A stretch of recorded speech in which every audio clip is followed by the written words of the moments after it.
درباره نماز دست بسته نماز خواندن پرسیدن. سنن ابن ماجه 1429 2008 میلادی، دارالفکر بیروت لبنان، صفحه 255، کتاب اقامت الصلاة و السنه.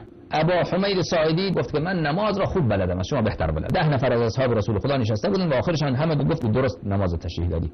رسول خدا صلی الله علیه و سلم وقتی برای نماز بلند میشدن تکبیر میگفتن، تکبیرات الاحرام، دست خود را بلند میبردن به اندازه شانه های خود وقتی تکبیر گفتن. کلید حل اینجا هست، کلید حل دست بسته میخواد یا دست باز. و یقر کل عضو منه فی موضع، هر عضو پیغمبر خدا صلی الله علیه و سلم در جایگاه خودش قرار میگیره. بعد فاتحه کتاب سوره حمد میخوان، بعد تکبیر میگفت، بعد باز دست به تکبیر بلند میکرد، رکوع میکرد، بعد سجده. خب اون بقیه‌اش دیگه تشهد اینا رو بیان میکنه، سجده رو بیان میکنه، تشهد، رکوع چگونه میکرد، الله اکبر میگه، دست رها میکنه، هر عضو در جای خود قرار بگیره. این دست انسان رها میکنه، هر عضو در جای خود قرار بگیره. دست کجا میره؟ دست روی سینه میره، دست روی ناف میره، یا دست در پهلو میاد؟